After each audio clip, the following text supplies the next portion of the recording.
Assalamualaikum and a very good afternoon to all of you. Today we are going to discuss insurance claims. BCom 4th semester Corporate Accounting Unit 5th. 8th chapter Unit 5th. Chapter 8 Insurance claims. What do you mean by insurance claims? जी वो हर businessman अपने business को risk से बचाने के लिए there are number of risk in the business, वो रिस्क को बचाने के लिए अपने गुड्स पे, अपने मशीनरी पे, अपने एसेट्स पे क्या कराता वो इंश्योरेंस, ताकि वो ईयरली उसका प्रीमियम पे करता रहता, इंश्योरेंस पॉलिसी अमाउंट कुछ पे करता रहता।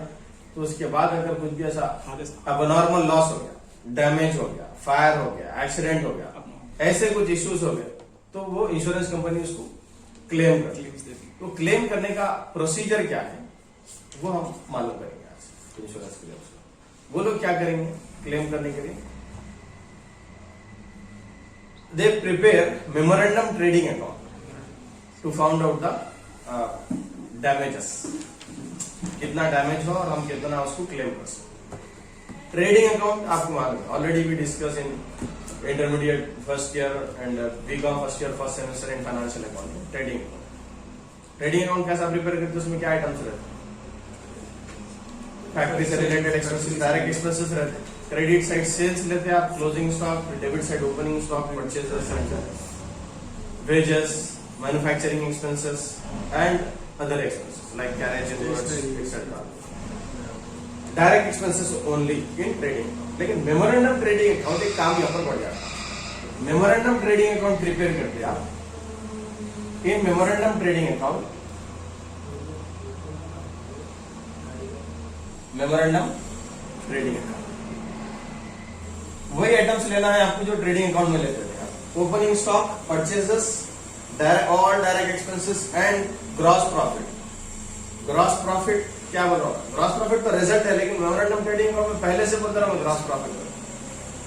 तो ग्रॉस प्रॉफिट भी आपको दे देता या फिर आपको फाइंड आउट कर लेना पड़ता, वो आसानी से फाइंड आउट कर लेते। लेकिन यहाँ पर जो मिसिंग फिगर रहता क्लोजिंग स्टॉक के बाद, सेल्स के बाद क्लोजिंग स्टॉक, मिसिंग फिगर जो रहता वो closing stock.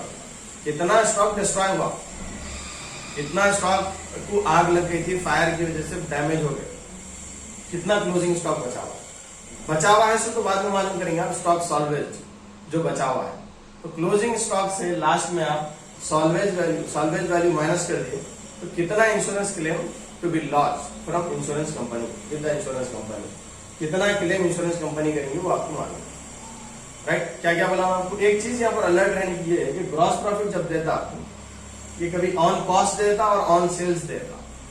Gross profit on cost और ऑन सेल्स। अगर ऑन सेल्स दिया तो सेल्स कितना है उसका परसेंटेज पे ग्रॉस प्रॉफिट मालूम कर सकते, या नहीं तो फिर ऑन कॉस्ट अगर दिया तो उसको ऑन सेल्स करना। ऑन सेल्स पहले परसेंटेजेस में कैलकुलेट करके आपको कन्वर्ट करना ऑन कॉस्ट को ऑन सेल्स में, उसके बाद फर्दर आप आगे बढ़ो, राइट? तो ये स्मॉल एक्सप्लेनेशन था मेमोरेंडम ट्रेडिंग अकाउंट का। Now we are going to discuss problem. Page number H6, problem number 5th, problem number 5th, page number H6। The chief stores limited which deals in provisions, ये names रखने से losses होते रहते। Deals in provisions, prepares accounts annually to 31st December. The ratio of gross profit to sales is constant throughout. On 30th April 2005, the stock was partly destroyed by fire. The books and records were saved, and from these the following information was obtained. Stock including old stock at cost. Old stock it means 31 दिसंबर 2003 का old stock है। तो last year का जो closing stock होता वो 2004 के लिए क्या हो जाता? ओपनिंग स्टॉक होता।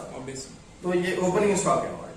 31 दिसंबर 2004 का क्लोजिंग स्टॉक भी गिवन है 2200। परचेजेस एंड सेल्स 2004 की इंफॉर्मेशन गिवन है। इससे आप ट्रेडिंग अकाउंट से ग्रॉस प्रॉफिट मालूम कर सकते हैं, बिल्कुल मालूम कर सकते हैं। आपके पास ओपनिंग स्टॉक है, परचेजेस है, सेल्स है, क्लोजिंग स्टॉक है। फिर एडिशनल इंफॉर्मेशन भी है आगे, परचेजेस अप्रैल 2005 के भी है, सेल्स 2005 के भी है। You are required to ascertain the value of stock destroy. कितना स्टॉक डिस्ट्रॉय हुआ वो आपको मालूम करो। सुनिए साहब, डायरेक्ट हम मेमोरेंडम ट्रेडिंग अकाउंट बना सकते थे, लेकिन यहाँ पर और इंफॉर्मेशन गिवन देने से हम क्या प्रिपेयर करें, यहाँ पर ट्रेडिंग अकाउंट फर्स्ट प्रिपेयर कर रहे हैं, उसके बाद will go to memorandum trading account. Opening stock,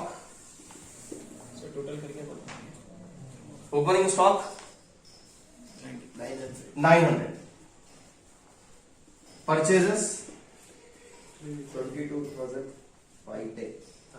22,510, by sales.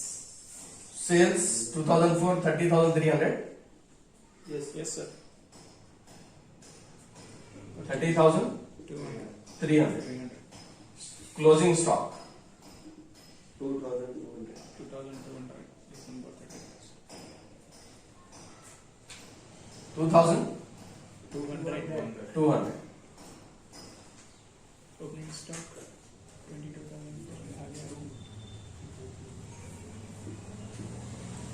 is this correct? 32,500, credit minus debit,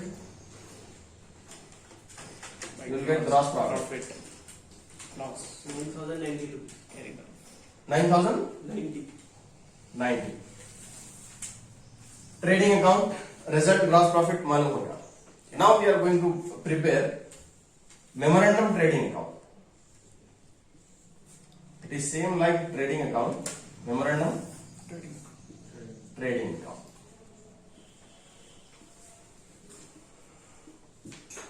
last year का closing stock This year opening. यहां के लिए Opening बाजार.